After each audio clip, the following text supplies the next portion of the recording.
see, we are on page 42 of this book, Contradiction number 3, Private Property in the Capitalist State. And it's essentially the first paragraph. Anyway, the first and most obvious line of contradiction is between the supposedly free exercise of individual private property rights and the collective exercise of coercive regulatory state power to define, codify, and give legal form to those rights and the social bond that knits them so closely together. Legal definitions of the individual, and hence a culture of individualism, arose with the proliferation of exchange relations, the rise of monetary forms, and the evolution of the capitalist state. All but the most rabid of libertarians and the most extreme of anarchists will agree, however, that some semblance of state power has to exist in order to sustain the individualized property rights and structures of law that, according to theoreticians like Friedrich Hayek, guarantee the maximum of non-coercive individual liberty. But these rights have to be enforced. And it is at this point that the state, with its monopoly over the legitimate use of force and violence, is called upon to repress and police any transgressions against the private property rights regime. The capitalist state must use its acquired monopoly over the means of violence to protect and preserve the individualized private property rights regime as articulated through freely functioning markets. The centralized power of the state is used to protect a decentralized private property system. However, the extension of the status of personhood and juridical individual to powerful corporations and institutions obviously corrupts the bourgeois utopian dream of a perfected world of individual personal liberty for all on the basis of democratically dispersed ownership. There are many problems within the realm of market exchange that prompt the state to go far beyond a simple night watchman role as guardian of private property and of individual rights. To begin with, there are problems of the provision of collective and public goods, such as highways, ports and harbors, water and waste disposal, education and public health. The field of physical and social infrastructures is vast, and of necessity, the state must be involved either in directly producing or in mandating and regulating the provision of these goods. In addition, the state apparatus itself must be built not only to administer, but to secure the institutions it has to protect. Hence, the creation of military and police capacities and powers and funding of these activities through taxation. Above all, the state has to find a way to govern and administer diverse, often restive and fractious populations. That many capitalist states have ended up doing so through the institution of democratic procedures and mechanisms of governmentality to elicit consent rather than by resorting to coercion and force has led some to suggest, erroneously in my view, an inherent bond between democratization and capital accumulation. That some form of bourgeois democracy has proved to be generally more effective and efficient as a form of governance within capitalism in general is, however, undeniable. But this outcome has not necessarily been a consequence of capital's rise to dominance as the economic engine of a social formation. It owes its dynamic to broader political forces and to long-standing attempts to find collective forms of governance that effectively bridge the tension between the potential arbitrariness of state or autocratic power and the popular desire for individual liberty and freedom. Then there's the pervasive problem of what to do about market failures. These arise because of so-called externality effects, defined as real costs, which are not, for some reason, registered in the market. The most obvious field of externalities is pollution, where firms and individuals do not pay for deleterious effects on air, water, and land qualities through their actions. There are other forms of both positive and negative externality effects that typically lead to calls for collective rather than individual action. The exchange value of housing, for example, is captive to externality effects, since investment or disinvestment in one house in a neighborhood has an effect on the value of houses in the immediate vicinity. One form of state intervention designed to cope with problems of this sort is land use zoning. Most people concede the legitimacy of state or other forms of collective action to control and regulate those activities that generate strong negative externality effects. In all of these instances, the state necessarily has to encroach upon the exercise of individual liberties and private property rights. The contradiction between use and exchange values spills over to have profound effects upon the relation between centralized state power and the free exercise of decentralized individual private property rights. The only interesting question is how far does the state go and to what degree that encroachment might be based on coercion rather than the building of a consent in a process that unfortunately entails the cultivation of nationalism. In any case, the state has to have a monopoly over the legalized use of violence to exercise such functions. That monopoly also becomes explicit in the way the state, in both its pre-capitalist and its capitalist incarnations, has been preeminently a war-making machine embroiled in geopolitical rivalries and geoeconomic strategizing on the world stage.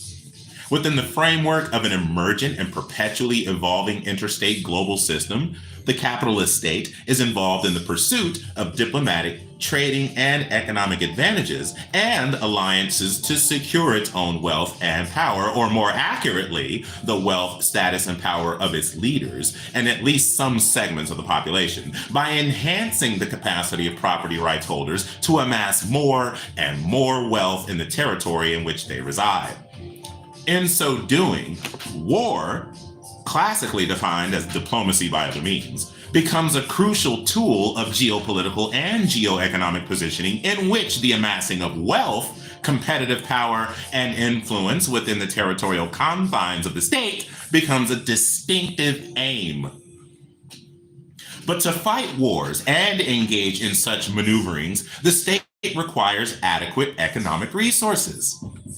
The monetization of its war-making activities lay at the root of the construction of what economic historians refer to as the fiscal military state from the 15th century onwards. The 15th century onwards. At the heart of this state lay the construction of what I call the state-finance nexus. In the British case, this was most clearly symbolized by the alliance between the state apparatus on the one hand and the London merchant capitalists on the other. The London merchant capitalists effectively funded the state's war-making powers by securing the national debt in return for an exclusive charter to monopolize and manage the monetary system throughout the formation of the Bank of England in 1694. This was the world's first central bank.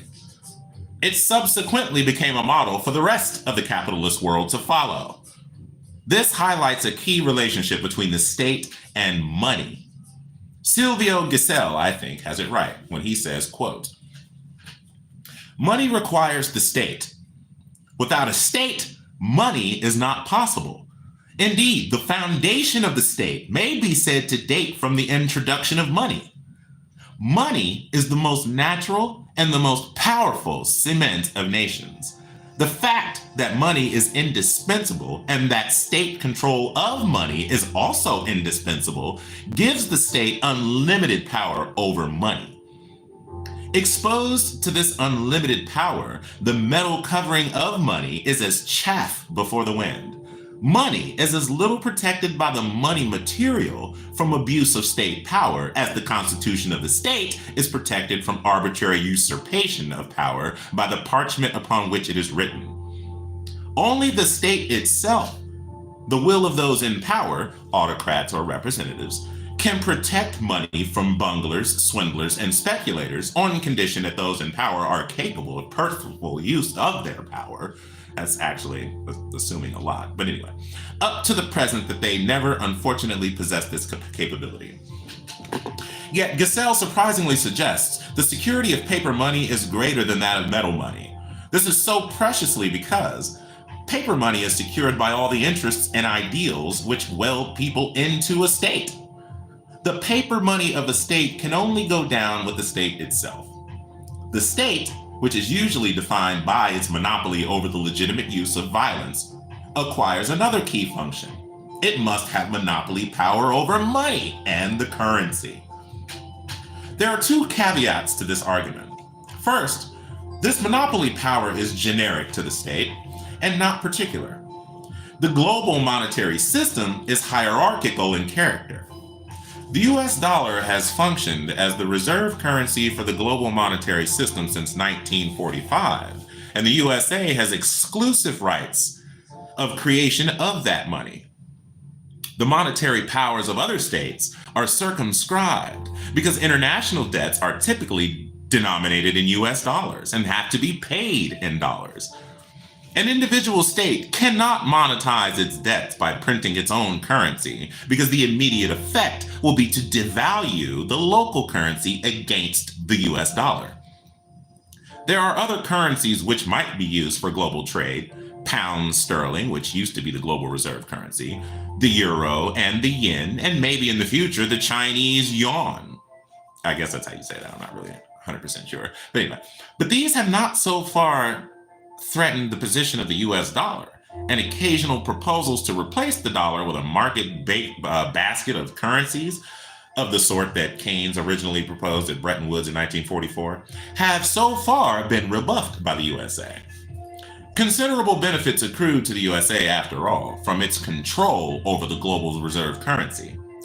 US imperial power has been exercised either directly or indirectly by dollar diplomacy.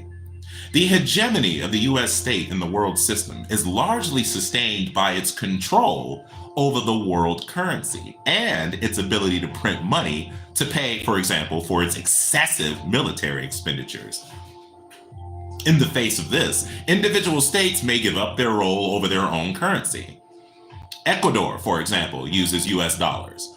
When the euro came into being, the individual states surrendered their monopoly power over their currencies to set up supranational institutions, for instance, the European Central Bank, dominated by Germany and to a lesser degree by France. The second caveat is that this monopoly right of the state over the currency can be subcontracted, as it were, to merchant and banking capitalists through the chartering of central banks that are nominally independent of direct democratic or state political control. Ain't that a bitch? Ain't that a bitch? This is the case with the Bank of England, the US Federal Reserve, and the European Central Bank. These powerful institutions exist in a liminal space between the state and the private banks. They are institutions which, along with the Treasury Department of the state government, form the state finance nexus that has long functioned as the central nervous system, as it were, for regulating and promoting capital. The state finance nexus, again, those three banks, has all the characteristics of a feudal institution because its operations are usually hidden from view and shrouded in mystery. It operates more like the Vatican or the Kremlin, than like an open and transparent institution. It assumes a human face only at times of difficulty when, for example, Hank Paulson and Ben Bernanke jointly took to the airwaves to dictate national policy in the wake of the collapse of the Lehman Brothers in September 2008, when both the executive branch and Congress appeared paralyzed and fearful. When the financial system in the state finance nexus fails, as it did in 1929 and 2008, then everyone recognizes there's a threat to the survival of capital and of capitalism, and no stone is left unturned and no compromise left unexamined in the endeavors to resuscitate it. But all is not always harmonious in the relationship between the capitalist state and private property.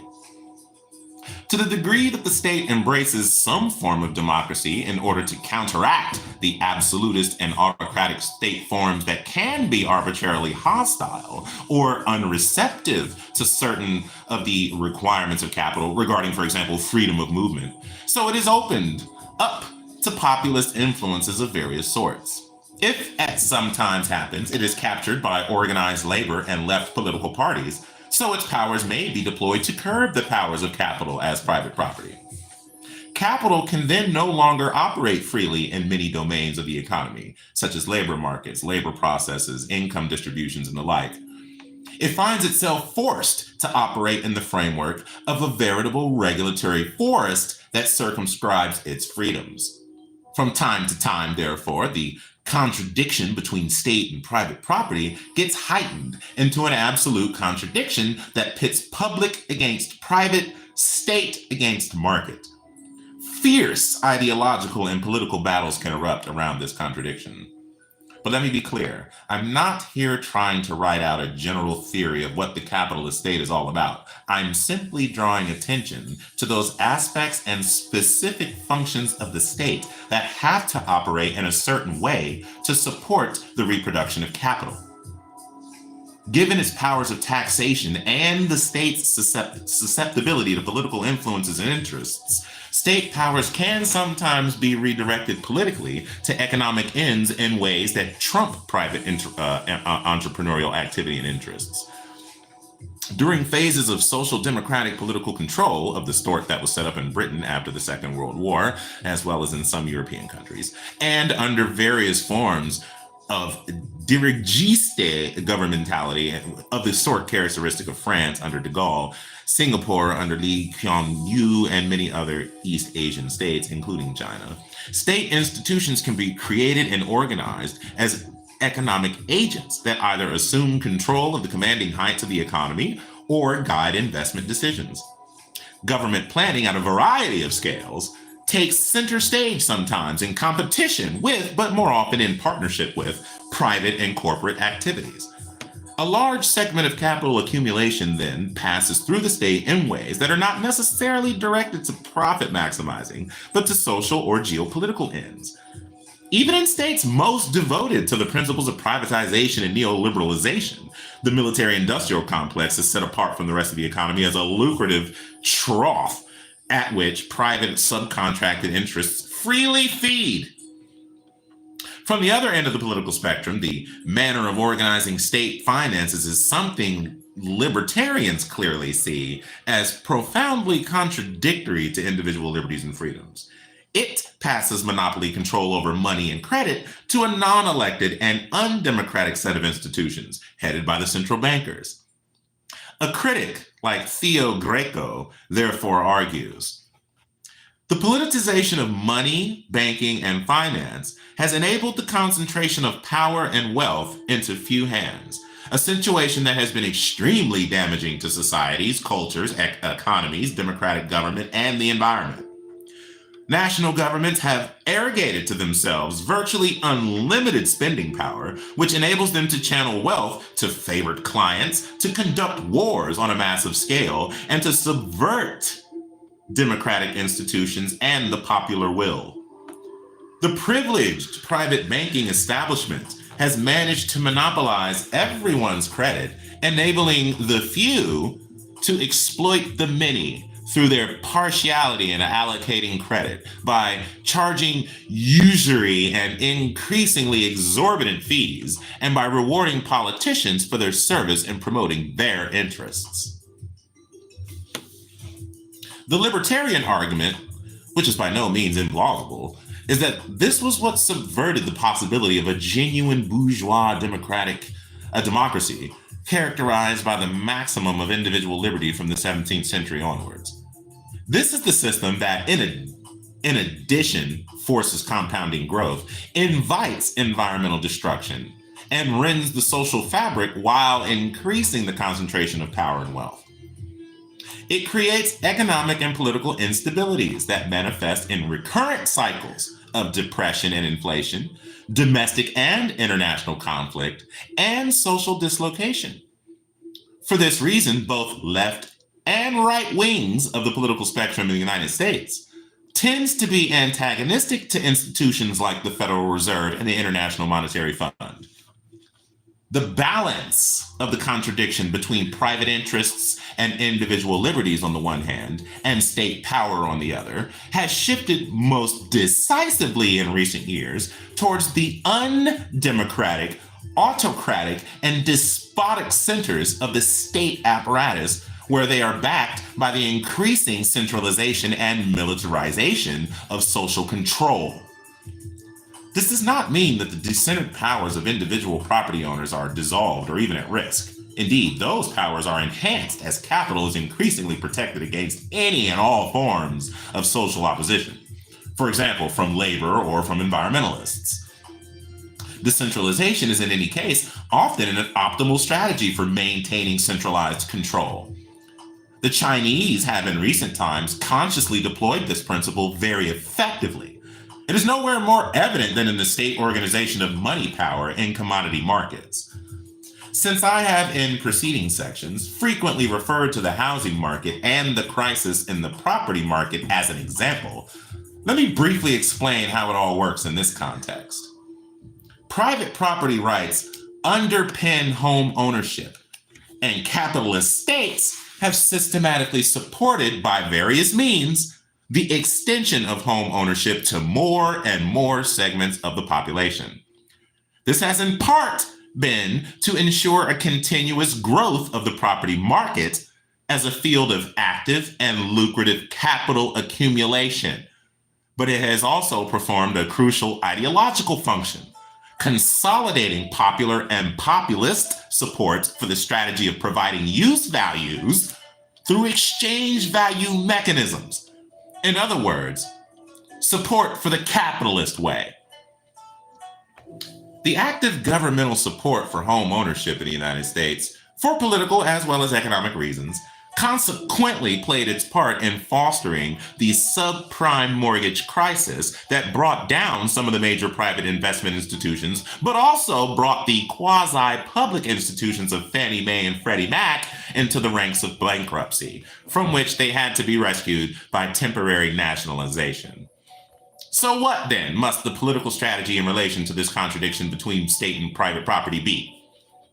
A simple argument to try to restore the balance and enhance individual liberties, as many on both the left and the right of the political spectrum seem to favor these days, cannot suffice, in part because the balance has shifted so dramatically towards arbitrary state power, and also because faith in the state as a potentially benevolent agent has largely faded.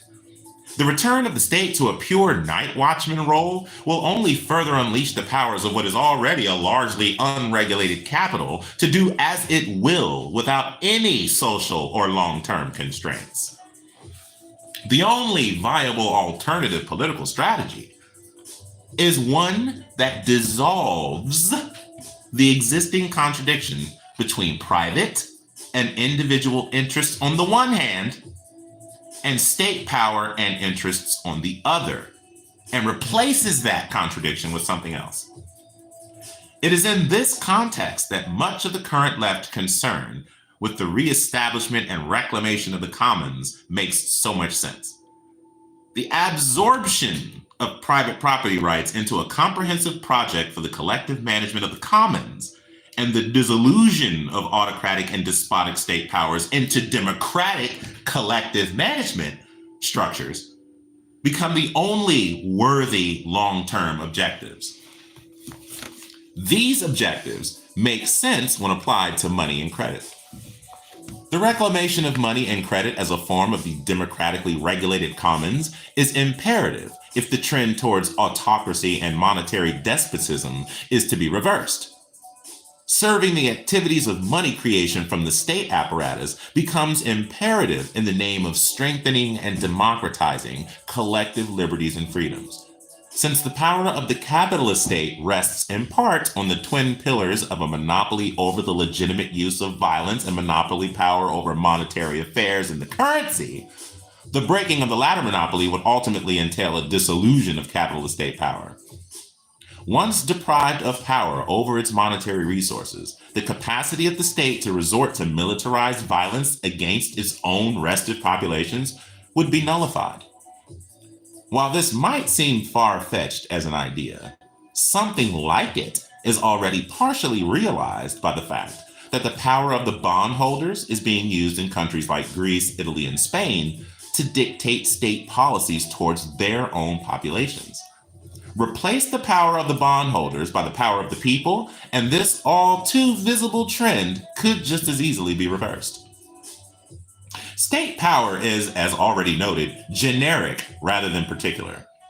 Hence, this politics would have to dissolve all those international monetary institutions like the IMF that have emerged to support the dollar imperialism of the USA and which serve to maintain its financial hegemony with the world system. The disciplinary apparatus that is currently destroying the daily life of the Greek people, as well as the lives of many others who have suffered from the interventions of the IMF, would likewise need to be dissolved to make way for practices and institutions of collective management of the commonwealth of populations. Such a solution may appear abstracted and utopian in relation to current practices, but it is vital for alternative politics to have this sort of vision and long-term ambition in mind. Radical agendas, either revolutionary or reformist, must be formulated if civilization is to be saved from being drowned in the contradiction between callous and unregulated private property and increasingly autocratic and militarized police state powers dedicated to the support of capital rather than to the well-being of the people. Contradiction number 4. Private appropriation and commonwealth. This is page 53, again, of the book 17 Contradictions and the End of Capitalism by David Harvey. Anyway, contradiction number 4, just as a recap, the first contradiction was use value and exchange value. The second contradiction was the social value of labor and its representation by money. The third contradiction, which is the one we just went over, was private property and the capitalist state. Now we're on contradiction number 4, private appropriation and commonwealth. The commonwealth created by social labor comes in an infinite variety of use values, everything from knives and forks to cleared lands, whole cities, the aircraft we fly, the cars we drive, the food we eat, the houses we live in, and the clothes we wear. The private appropriation and accumulation of this commonwealth and the social labor congealed within it occur in 2 quite different ways. First, there's a vast array of what we would now consider extra-legal activities, such as robbery, thievery, swindling, corruption, usury, predation, violence, and coercion, along with a range of suspicious and shady practices in the market, such as monopolization, manipulation, market cornering, price fixing, Ponzi schemes, etc. Second, individuals accumulate wealth by legally sanctioned exchanges under conditions of non-coercive trade in freely functioning markets. Theorists of capital circulation and accumulation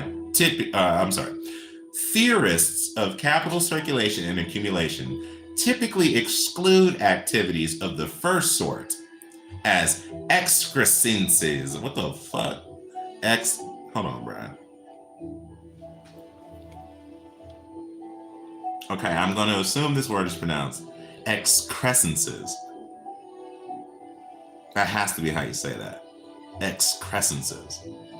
I'm going to spell it and you tell me. E-X-C-R-E-S-C-E-N-C-E-S.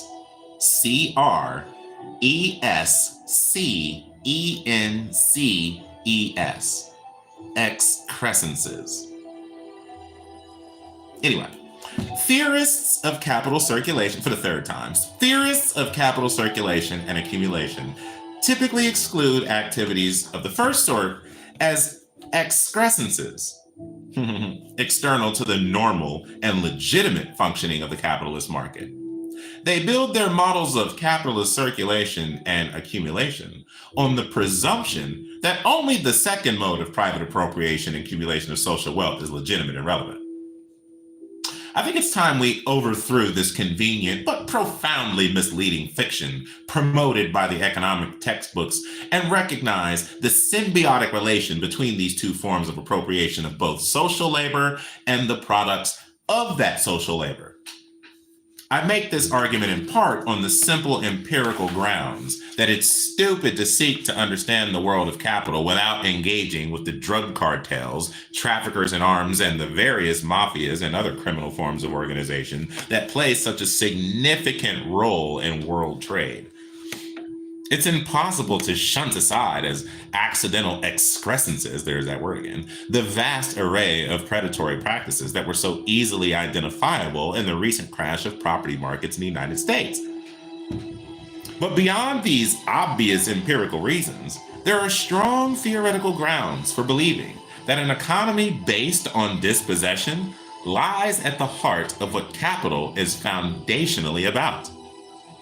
The direct dispossession of the value that social labor produces at the point of production is but one, albeit major, strain of dispossession that feeds and sustains the appropriation and accumulation by private quote-unquote persons of large portions of the Commonwealth. Bankers do not care, in principle, for example, whether their profits and excessive bonuses come from lending money to landlords who extract exorbitant rents from oppressed tenants, from merchants who price gouge their customers, from credit card and telephone companies that bilk their users, from mortgage companies that illegally foreclose on homeowners, or from manufacturers who savagely exploit their workers. While theorists on the political left, inspired by their understanding of Marx's political economy, have typically privileged the last of these forms of appropriation as in some sense more foundational than all the others, the historical evolution of capital has exhibited immense flexibility in its capacity to appropriate the Commonwealth in all these other myriad ways. The higher wages workers may get through class struggle in the workplace can all too easily be snatched back by the landlord, the credit card companies, the merchants, to say nothing of the taxman. The bankers even construct their own shell games from which they profit immensely. And even when they get caught, it's for the most part the bank, that is, the shareholders, who take the hit and not the bankers themselves. At the heart of this process of private appropriation of the Commonwealth lies the contradictory way in which, as we've seen, money represents and symbolizes social labor value. The fact that money, as opposed to the social value it represents, is inherently appropriable by private persons means that money can be accumulated without limit by private persons. And to the degree that money is a repository of social power, so its accumulation and centralization by a set of individuals becomes critical to both the social construction of personal greed and the formation of a more or less coherent capitalist class power. Recognizing the dangers to the social world, pre-capitalist societies endeavored to erect barriers to the reckless private appropriation and use of commonwealth while resisting the commodification and monetization of literally every fucking thing. They realized very well that monetization dissolved other ways of forming community, with the result, as Marx put it, that money became the community. We're still living with the consequences of that transition. That these older societies ultimately lost that battle should not deter us from considering ways in which this private appropriation of the Commonwealth might be curbed. For it is still the case that it poses immense dangers in terms of reckless appropriations and investments, regardless of the environment or social consequences, even threatening the condition of the reproduction of capital itself. Basically, it's saying, first of all, capital accumulation doesn't give a fuck about how it comes across that money. It's like, look, just accumulate the capital, by whatever means necessary. I don't care how much of the environment we have to destroy. I don't care whose land we have to take. I don't give a fuck how little we have to pay you in wages or how few benefits we have to offer someone. I just do not care. I don't care if that means your child grows up dumb with no education and no prospects for a house or a job. I don't care if that means your grandmother's gonna die because she couldn't get that medication. Because I just don't give a shit. I value profit Do you understand? Profit means more to me than your pathetic, meager existence.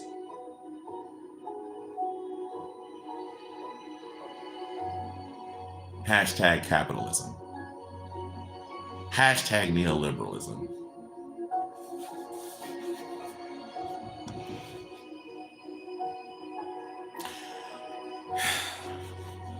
While this may all be self-evident, there is something even more sinister at work within the monetary calculus that really puts the seal upon the politics and practices of accumulation by dispossession as the hallmark of what capital is about.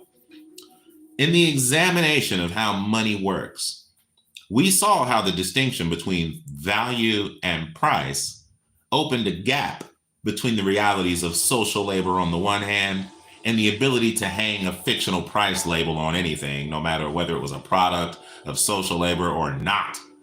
Both uncultivated land and conscious can be sold for money.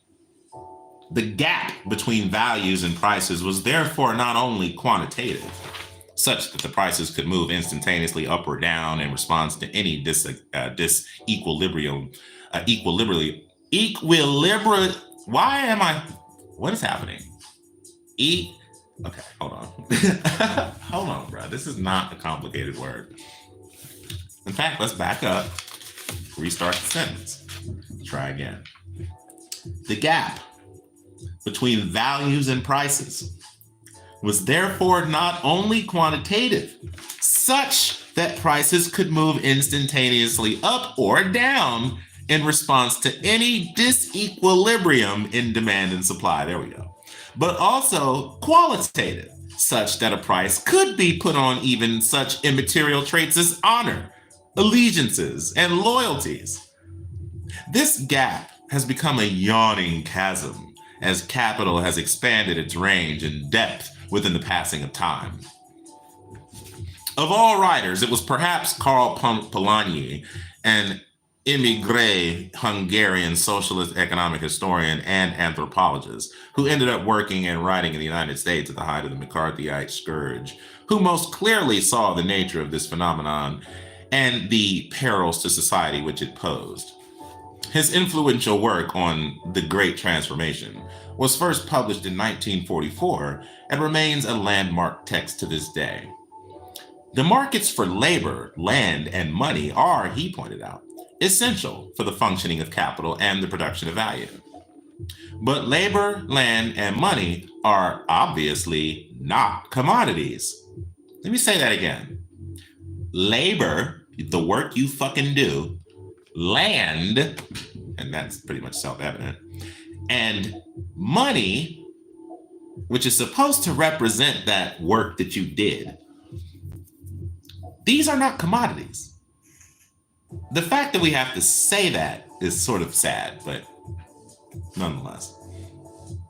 Labor is only another name for a human activity which goes with life itself, which in its turn is not produced for sale, but for entirely different reasons. Nor can that activity be detached from the rest of life, be stored or mobilized.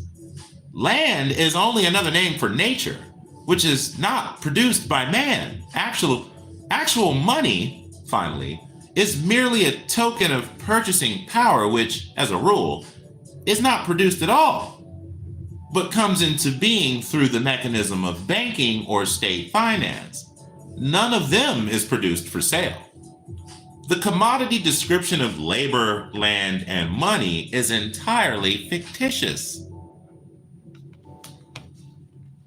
To allow the fictions that land, labor, and money are commodities to flourish within restraint would, in Polanyi's view, result in the demolition of society. In disposing of a man's labor power, the system would incidentally dispose of the physical, psychological, and moral entity, man, attached to that tag. Robbed of the protective covering of cultural institutions, human beings would perish from the effects of social exposure. They would die as the victims of acute social dislocation through vice, perversion, crime, and starvation. Nature would be reduced to its elements, neighborhoods and landscapes defiled, rivers polluted, military safety jeopardized, the power to produce food and raw materials destroyed, and finally, shortages in surfeit of money would prove as disastrous to businesses as floods and droughts in primitive society. No society, Polanyi concluded, could stand the effects of such a system of crude fictions, even for the shortest stretch of time, unless its human and natural substance, as well as its business organization, was protected against the ravages of this quote-unquote satanic mill. To the degree that neoliberal politics and policies these last few decades have dismantled many of the protections that have been so painstakingly created through earlier decades of struggle, so we now find ourselves increasingly exposed to some of the worst traits of that quote-unquote satanic mill, which capital, left to itself, inevitably creates. Basically, what he's saying is, the neoliberal period under which we are currently residing, instituted since the late 60s, heavily pushed forth through the Reagan years, and then I would say even more so exacerbated through the Clinton administrations. As a combination of all of these policies,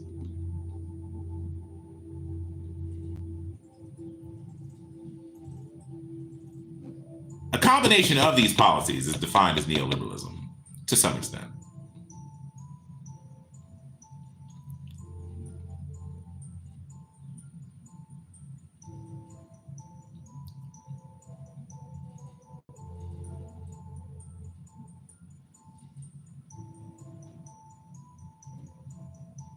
Because basically, like what we had before the neoliberal period, I'm sorry for the long ass motherfucking pause right there, but what we had before the neoliberal period, we still had capitalism. Don't get me wrong, but there were limits and restraints there were limits and restraints put on capital accumulation and dispossession at the time. But ever since the neoliberal period, they have removed a lot of those restraints so that capital accumulation and dispossession has gone fucking nutsoid. And so that's why so many of us are left dealing with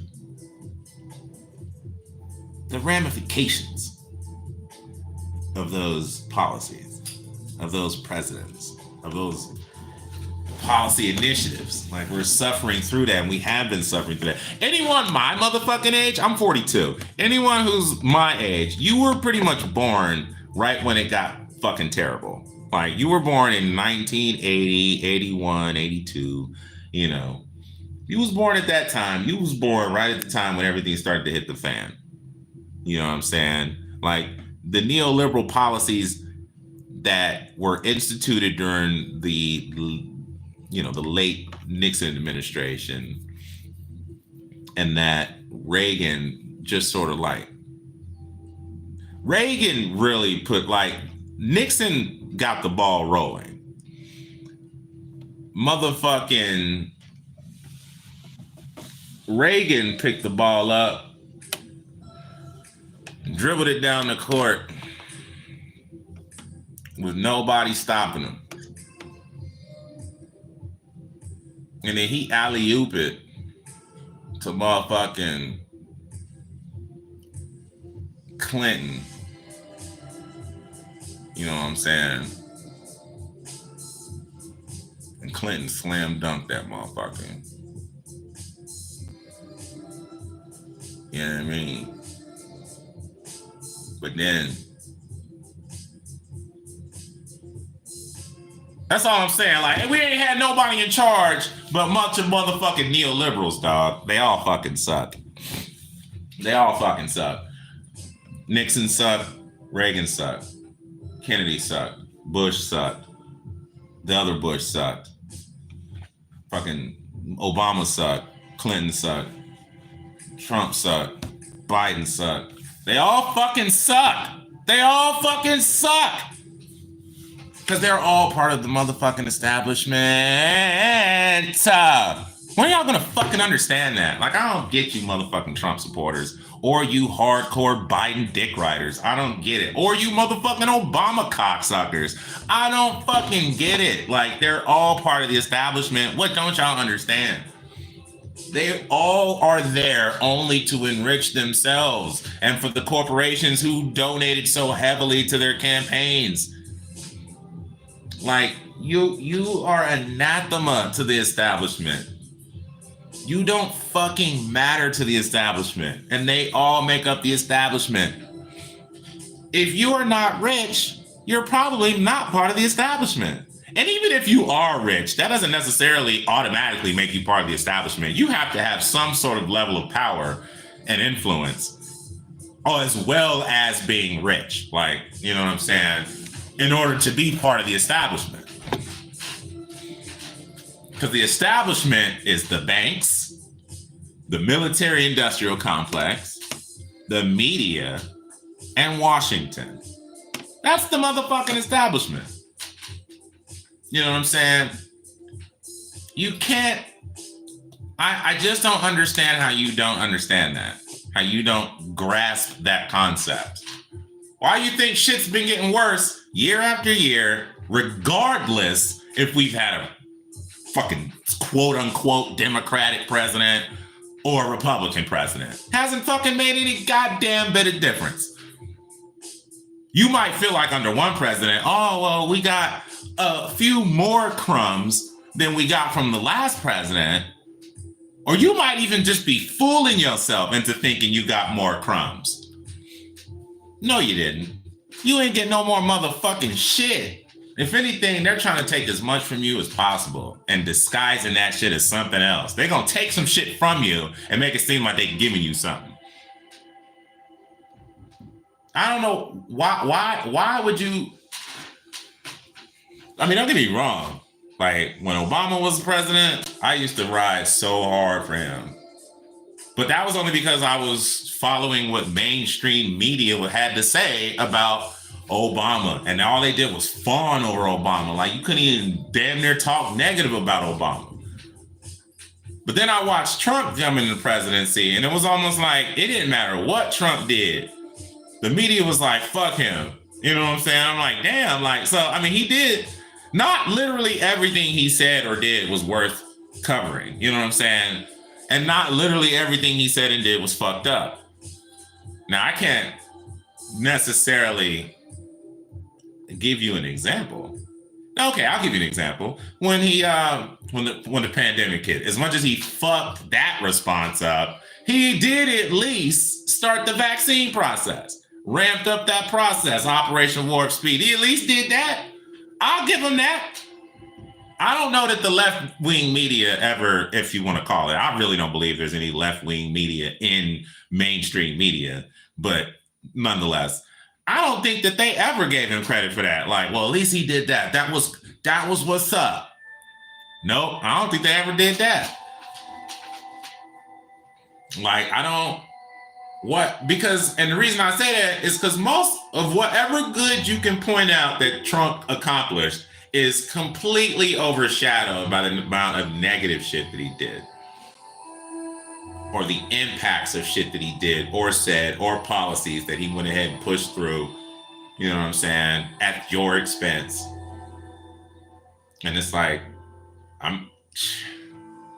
if you feel like Trump is looking out for you, then I'm going to assume you own at least one business. If you don't own a business, there's no fucking way you can possibly think that somebody who qualifies for food stamps, somebody who's on fucking Section 8 housing, somebody getting disability checks, you out of your motherfucking mind if you think somebody as rich and powerful as Trump or Biden or Pelosi or Schumer or any of these motherfuckers on the quote unquote left or right. I keep saying that because I don't believe that the left is represented at all in Washington. Not what the fuck so ever. You got two factions of the right in Washington right now. the left, if as a Republican see it, is pretty much anybody who ain't on the right. You know what I mean? Like, you're not fucking rah Trump 2024, the election was stolen, Hillary's emails, the Hunter's laptop. Like, if you ain't on that shit, then you on the left, according to them, which is fucking insane, but whatever. Like, so if you're not fascistic in the mind, then you're on the left, which is ridiculous. And I like the way Noam Chomsky put it. It's not, and now I only heard it from Noam Chomsky, but he didn't come up with this idea. But what he said was basically that there is no left in the United States in Washington. He was like, the Democrats of today are essentially, the Republicans of the 1980s, which means that's how far to the right that the Democrats have shifted over the years during the neoliberal period. The right wing, the Republicans, have shifted so far to the right nowadays that they're not even on the scale anymore. That now you have effectively Republicans masquerading as Democrats. And then you have Republicans who are actually a radical insurgency, since they are not at all interested in governing or parliamentary politics at all, as is obvious under the Biden administration. Like, just look at any of the focus of any Republicans in Washington since Biden's been elected. Since Biden has been the president, exactly what have they done for anyone? For anyone? I could say the same thing about the Democrats, but I could actually give you a list of things that the Democrats have accomplished, at least. That's not just fucking over somebody. You know what I'm saying? Or trying to get somebody impeached for no reason. Like, y'all motherfuckers was trying to start an impeachment process to look for something to impeach the motherfucker over. Like, that's not what the Democrats did. You gave them a reason, and then they went ahead with impeachment. Not, let's impeach him first, and then find a reason to do so, like the Republicans are doing currently. They can't even keep a fucking speaker. Like, what is happening? Like, why are y'all going through speakers of the House? Like, anyway. So that's effectively what we have. We don't have any left-wing party really being represented in Washington. It's just two sides of the same. I want to say it's just two different shades of red, basically. That's all that's going on. Because both sides represent the business class. They represent the owner class. They represent the bourgeoisie. Because they are the bourgeoisie. Of course they do. These motherfuckers are their neighbors. What are you saying? Do you live next door to a politician who goes regularly to Washington? Who works in Washington? You done seen them on TV and all that shit. You don't live next door to them. Your broke ass don't live next door to them.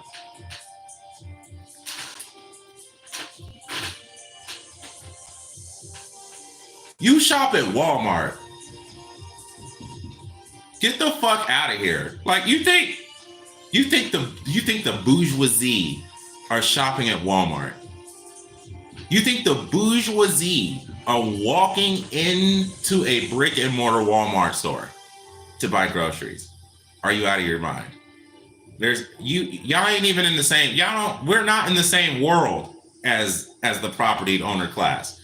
The people, we're not in the same world as the establishment. You and I are peasants. Like, we don't fucking matter. Like, we have to get up and go to work. That's the proletariat. The proletariat has to go to work and accept a wage for their labor. And it doesn't matter what you're getting paid for the most part, because whatever you're getting paid is still not what you deserve. It's not the amount that you produce for the company.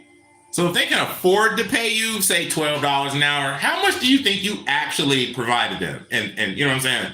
If they can afford to give you 12, if they can afford to give you 18, like look at Amazon, for instance.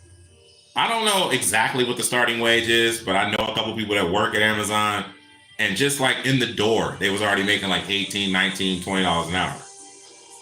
And I'm like, if Amazon can afford to pay yo off the street ass 18, 19, $20 an hour, what does that tell you?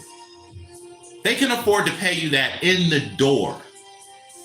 Not, oh, I used to work at Amazon. Oh, I drive a forklift. Not, oh, I used to work in management. No. I literally graduated high school and now I'm applying at Amazon. And I can make 18, 19, $20 an hour. If Amazon can afford to pay you off the street 18, 19, $20 an hour, what do you think that means? Like, how much could they legitimately afford to pay you? $30, $35 an hour? Legitimately. In the door, no experience, $30 an hour. I guarantee you they could do that and it wouldn't even bankrupt them. And that's just in the door. So of course you would have to adjust for people who've been there longer, people who have experience in specified, fields or whatever. You know what I mean? Like someone with a degree in accounting and they do accounting. Of course you're going to get paid more. You don't think they can afford to do that? You out of your motherfucking mind if you don't think they can afford to do that. They have money they will never spend. Ever. Not never, ever. Time will run out before they run out of money. You don't think they could afford to do that for every single employee across every single Amazon warehouse, wherever they may be in the world? You don't think they could afford to do that? You're out of your mind if you think they couldn't. And that's not just Amazon. You don't think Walmart could afford to do that? Get the fuck out of here, bro. Walmart, Amazon, they could totally afford to pay you out the door. You just walked in, never worked nowhere before. My first job, $25, $30 an hour. In the door. They can do it, and you're out of your mind if you don't think so. Or you just don't have any understanding of how much those two companies alone are worth. Let alone Google, let alone, Facebook, let alone that shit. We're not even talking about the Apple, not even talking about them companies. You know what I'm saying? Just Walmart and Amazon. I'm not saying they're supposed to pay you the exact amount, one for one, what you produce for them. Well, then obviously, yeah, they would fucking go out of business. You got to make money, right? You know what I'm saying? I'm like, however, they can at least take care of your subsistence. They should be able to pay you enough that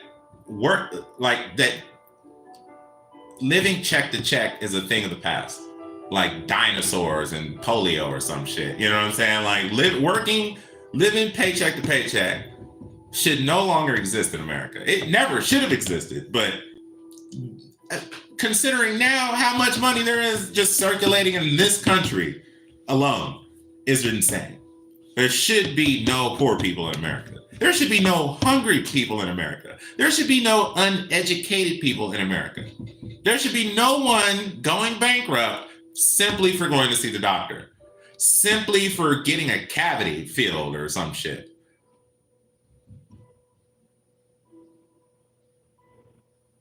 That's all I'm saying.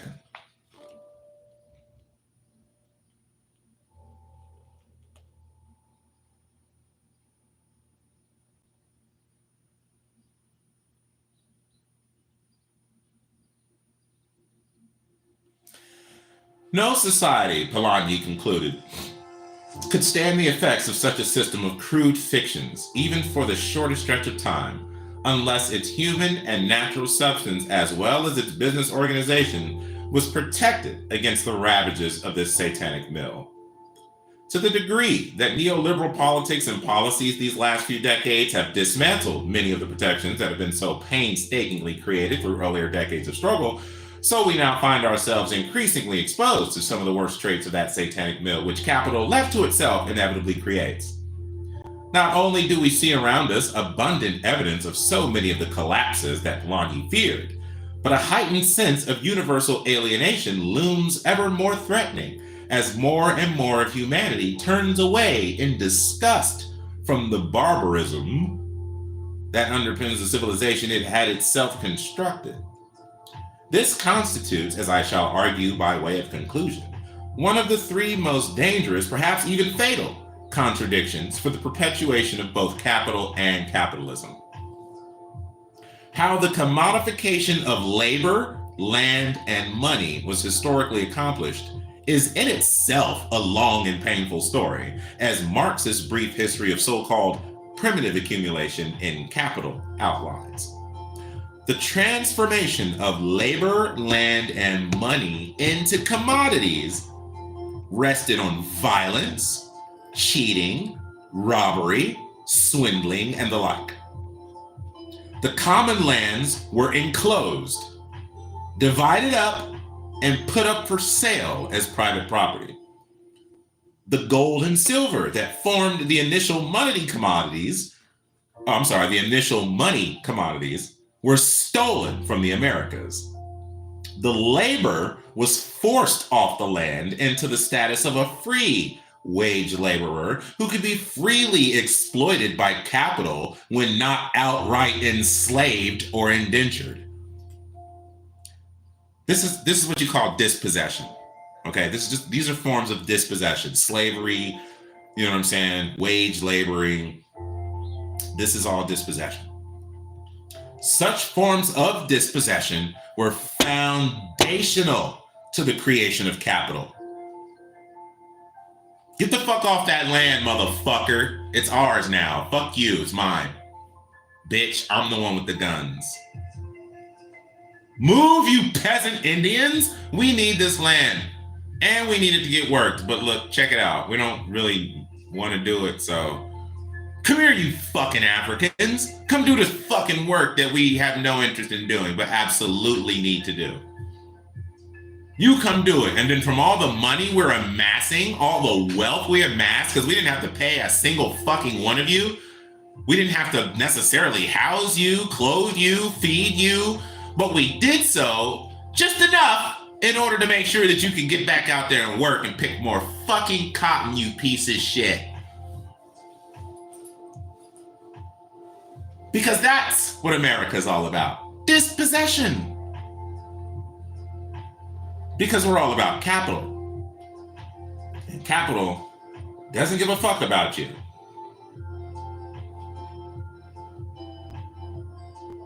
Such forms of dispossession were foundational to the creation of capital. But even more importantly, they never disappeared. Not only were they central to the more dastardly aspects of colonialism, but to this very day, the politics and policies of dispossession, of access to land, water, and natural resources, are underpinning massive movements of global unrest. The so-called land grabs throughout Africa, Latin America, and much of Asia are just the most obvious symptoms of a politics of accumulation by dispossession run riot in ways that even Polanyi could not have imagined. In the United States, tactics of eminent domain, along with the brutal foreclosure wave that led to massive losses, not only of used values, but also of hard-won savings and asset values embedded in housing markets, to say nothing of the loss of pension, healthcare, and educational rights and benefits, all indicate that the political economy of outright dispossession is alive and well in the very heart of the capitalist world. The irony, of course, is that these forms of dispossession are now increasingly administered under the virtuous disguise of a politics of the austerity required to bring an ailing capitalism back into a supposedly healthy state.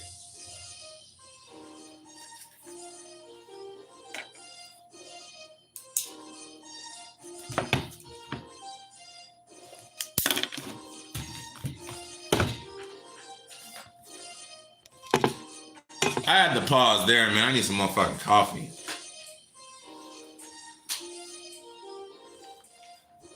Fucking hell, dude. Oh, shit.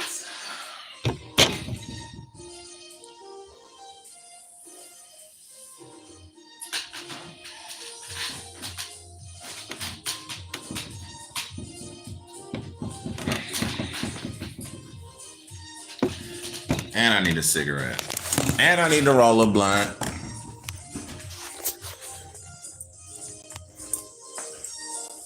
Who will make the food? Who will provide all the extra healthcare? I don't know what you're talking about.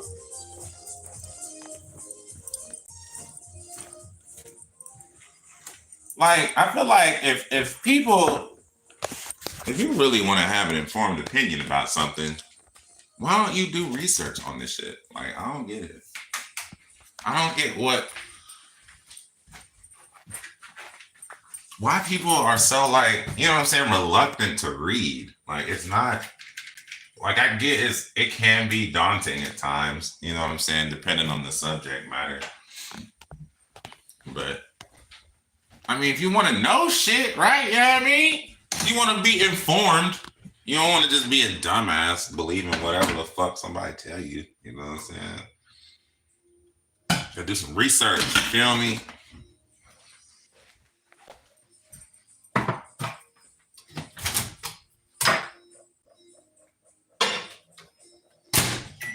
Which is why I'm an atheist, among other things. You know what I'm saying? I used to consider myself a Satanist, and I still kind of am, but I just rather go by atheist because I don't really believe that there is a Satan, so I don't. And I'm tired of telling people that. Like, I'm tired of explaining to people what a Satanist is and that we don't believe in a literal Satan, and therefore we don't worship a literal Satan, and therefore we don't have to acknowledge a God or none of that bullshit. Like, because there's just no evidence to suggest the existence of a Satan. You know what I'm saying? So we don't believe that shit. Now, that's not to say that all atheists are skeptics, because they like still believe some other bullshit, some other nonsense. You know what I'm saying? Without evidence. For instance, there are some atheists who believe the 2020 election was stolen. Like, I mean, they don't have any evidence for that any more than they, you know what I'm saying? Like, any more than a Christian has that their God is a thing. So that's all I'm saying, you know what I mean? So the only thing we atheists agree on is that, or I wouldn't say agree, but the only thing we all have in common is that we're not convinced that there is any supernatural gods.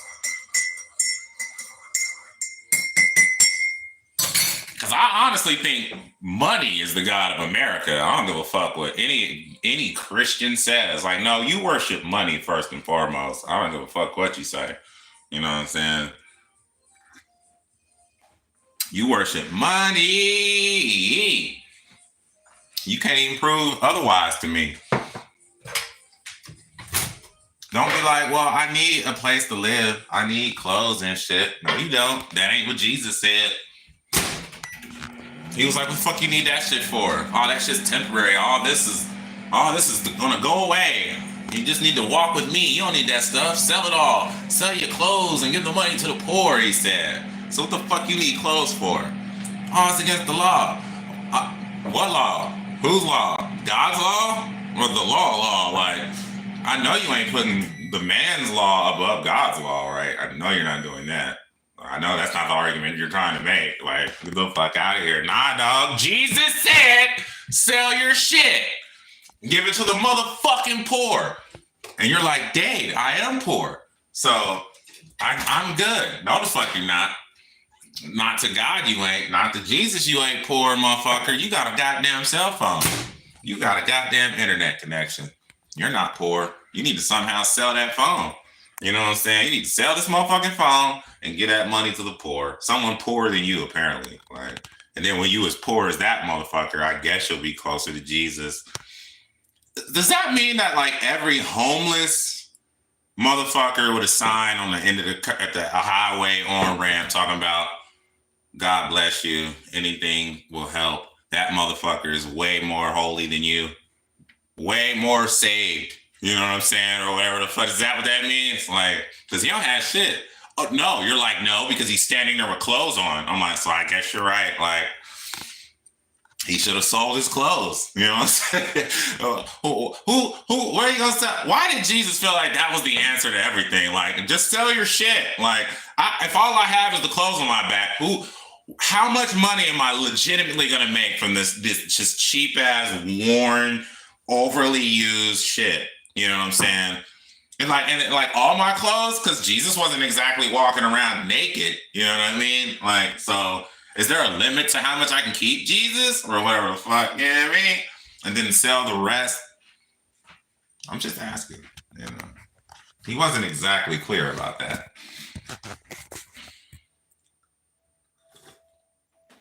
I love reading the Bible, yo. I do. I read it almost every day. Like, it's so much. There's so much wild ass shit in there, man. Like, that shit is fucking crazy. That's why I can't believe any of it. Like, well, not just because it's crazy, but who the fuck goes into reading any nonfiction? Or I'm sorry, who the fuck goes into reading any fiction with assuming that they were supposed to believe the stuff that they was about to read? Like, I don't pick up a comic book and then be like, I believe it. You know what I mean? Like, yeah, there's legitimately someone who has adamantium steel claws that come out of their skin at will, and sometimes not at will, who also, for all intents and purposes, can't be killed, whose age is unknown. I'm supposed to go in believing that that person really exists. What if the comic book said, no, you don't understand. This magazine, this comic you're reading is true. And that Wolverine does exist. And if you don't know that, well, that's your fault, you know. No, you don't understand. Hogwarts is a real place. You have to believe in Harry Potter.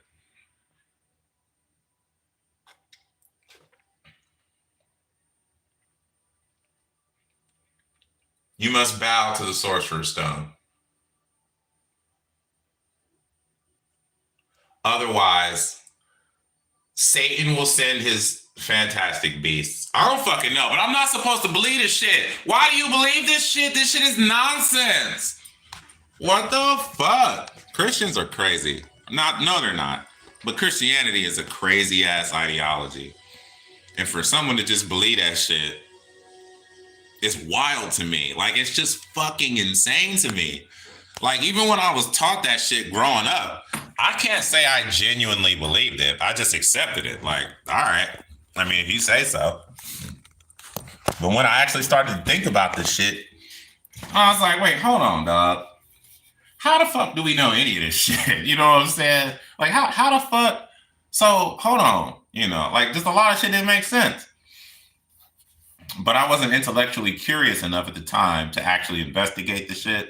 It wasn't until like I got much older that I started to actually think about it. Like, well, hold on, let's do some research. If I have questions, where do I go for the answers? And let's start there, you know. And it's just like, and then the God thing just started to. I mean, everything I ever heard about God was completely wrong. You know what I mean?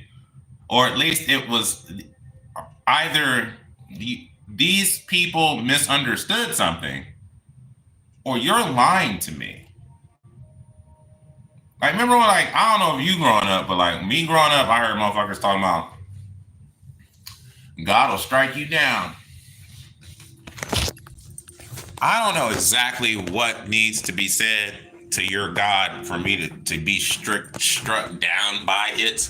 But I have tried and tried and tried and tried. And he just won't strike me down. Like, I even asked him to do it, and he still won't do it. Can you do it? Like, can you pray and be like, hey, Jesus, can you strike down David? That'll be fucking great.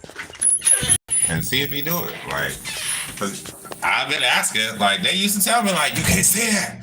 He'll strike you down. Like, all right, well, what am I supposed to say now? Like, that's where I'm at. I've posted so many videos. I got so many shirts.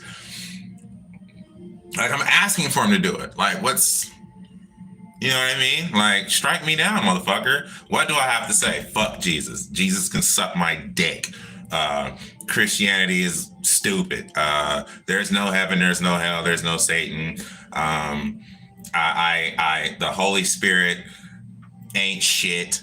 The Holy Spirit is a bitch. Like, I don't know, like, because I don't believe these things I'm referencing are actual things in the world at all. Like, so it's easy to say that shit. Like, I could be like, fuck the Powder Puff Girls, dog. Power Puff. I don't even know what they are, but fuck them. You know what I mean? Fuck the Ninja Turtles, dog. Fuck Leo. Fuck Raphael. Fuck Mike. Fuck Bebop and Rocksteady. Like, they're all the same. Jesus, Bebop, Yahweh, Master Splinter. They're all the same to me. Like, I don't get why you believe that shit. Like, do you think that there's kung fu fighting turtles too? Like, where does the madness end?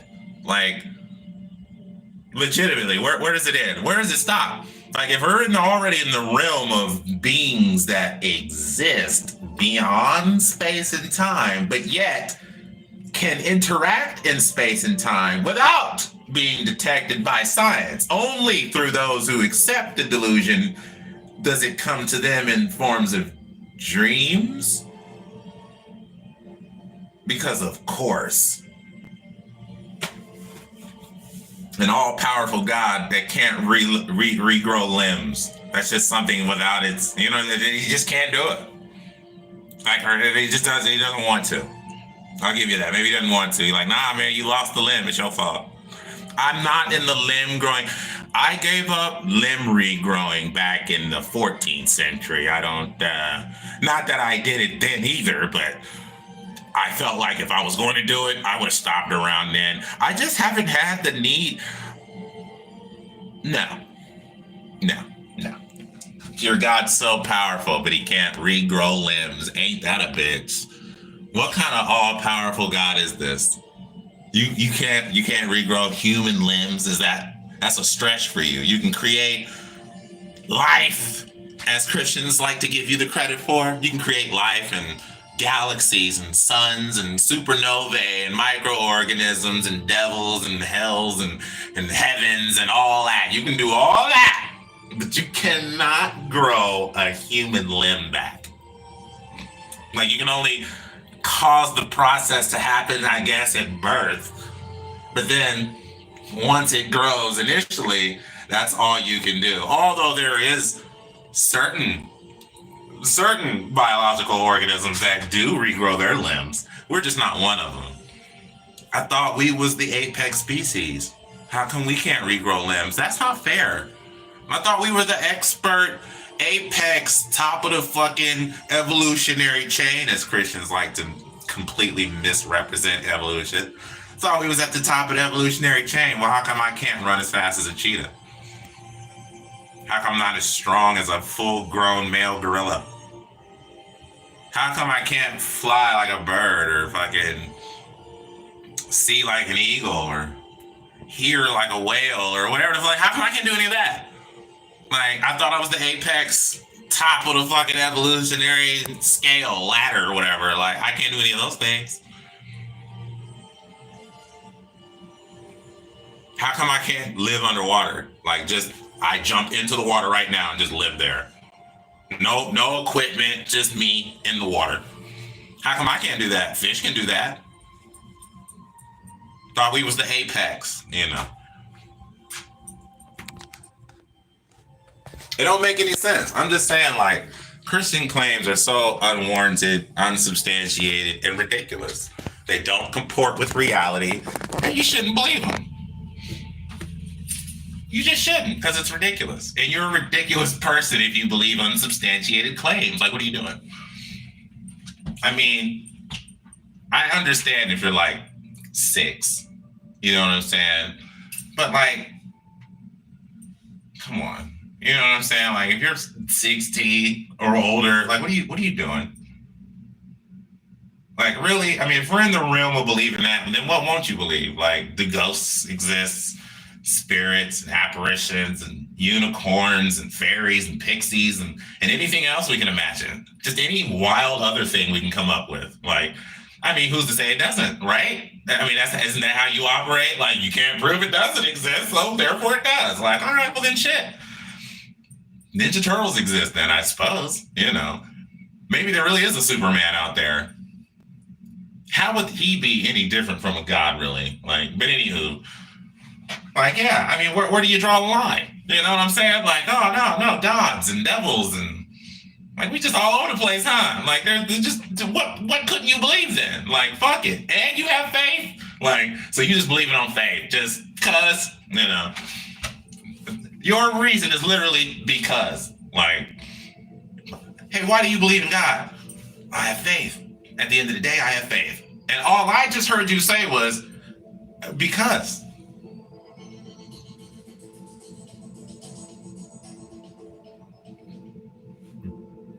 Because what? You know?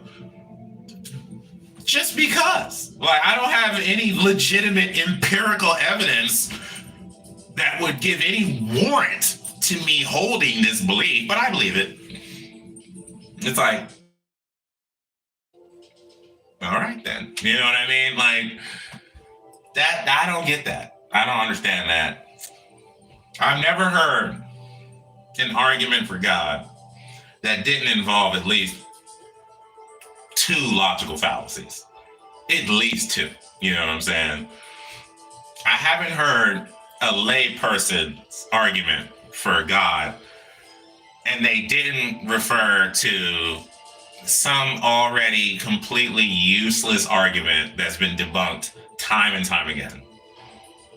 Like any of the teleological arguments or the teleological arguments, any of those. No. It's ridiculousness. And then it's like, well, if God's so fucking obvious, then why are we trying so hard to find him? Why do we need to like have teleological and consider perhaps maybe the first or the metaphysical outside? It's like, why is it gotta be all that if it's so fucking obvious? What happened to look at the trees? Like, because look at the trees is a dumbass fucking assertion. Like, it's not, look at the trees doesn't mean anything.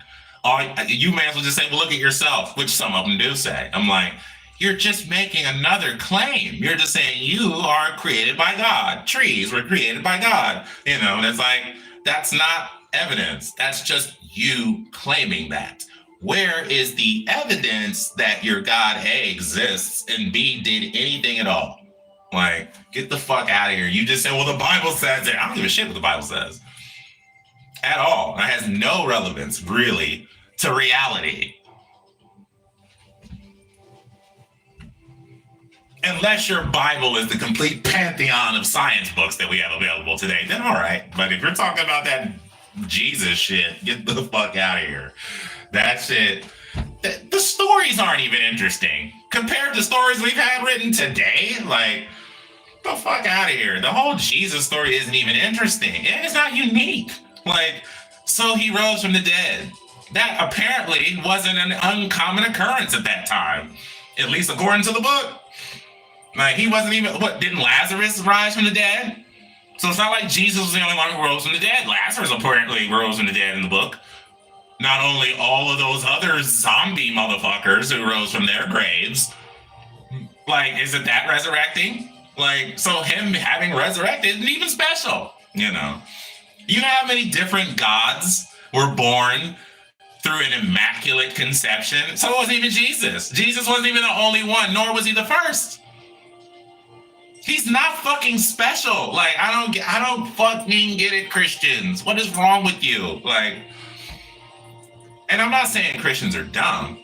They're just absolutely fucking unhinged when it comes to this religion shit. Like, specifically Christianity. I don't really have anything against religion. I mean, because there's a lot of religions you probably never even heard of. Like, I've never even heard of. There's religions that don't even observe a God or have no God concept in their religions. I don't care about those. Or religions have no effect on their politics, if there's such a thing, you know, amongst those people. Like, yeah, so it's not even like I'm against religion. I'm just against these oppressive religions. Like the ones that are like, look, not only must I do this, but you must do it too. And I'm righteous because my God says it's all right. So that's why I'm doing this to you. It's like, you're no different from fucking extremist Islam. Like, I know how motherfuckers be like, you always talking shit about Christianity. How come you don't ever talk shit about Islam? How come you scared to talk about Islam? It's like, what are you implying? What exactly are you implying by that? Because it sounds like some bigoted racist implications there. Like, oh, they're just definitely going to come and blow your motherfucking ass up. You talk shit about their God. It's like, first of all, let me make it clear. Fuck Allah. How about that? First of all, let's get that out the way. Second of all, fuck Muhammad. Secondly, you know what I mean? Let's just get that out the way also. And thirdly, probably most importantly, fuck Islam. There, are you fucking happy? Like, you know who's committed far more terrorism in the United States? Because it isn't fucking Islam. It's not Muhammad people or, Muslims. It's Christians. Christians are the biggest fucking cause of all the terrorism, most of it in the United States, not them motherfuckers. So I really don't give a shit to insult Islam or Muhammad or Muslim. I don't give a shit. You're not relevant in the United States. Christians have all the power in the United States. They have all the influence. Period. So it's their God and their ideology that I attack more than any other ideology. I'm not worried about the Satanists. They're not moving policy. We haven't somehow made it in our culture that if you're going to run for any sort of public office, that you have to be a Christian. Can't be a Satanist and run for office. Can't be like, oh, no, there's no God for sure, and run for any office. Pieces of shit Christians with your piece of shit ideology. Some of the best people for some of the best, for certain positions are getting not even considered because they won't buy into your mumbo jumbo, your fucking slavery sanctioning women, making them second tier citizens. Don't mix fabrics and eat shellfish ass motherfuckers. Like, I don't get it. Like, y'all stupid. Like, it's just stupid to follow that ideology. And then to try to make excuses for the ugly parts. And there's so many ugly parts. The biggest ugly part is the whole fucking Old Testament. Period.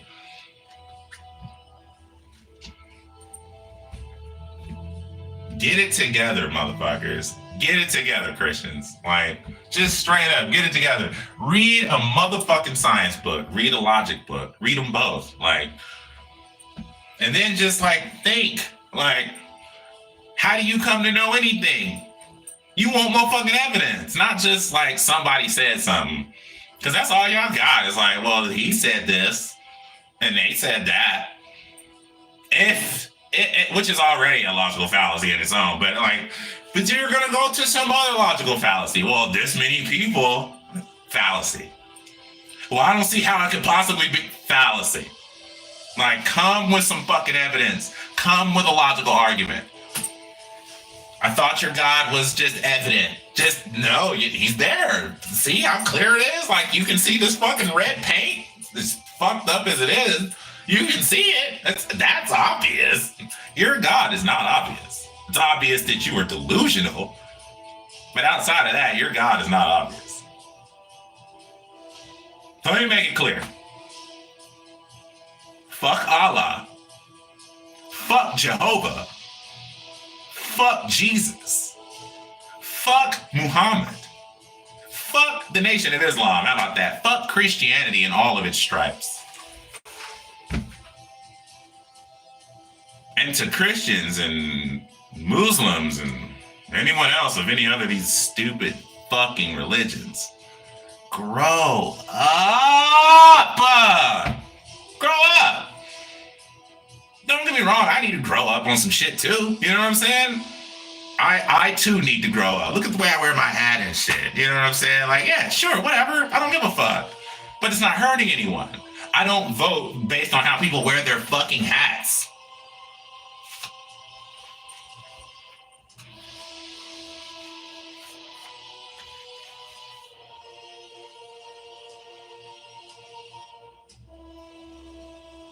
have some intellectual curiosity.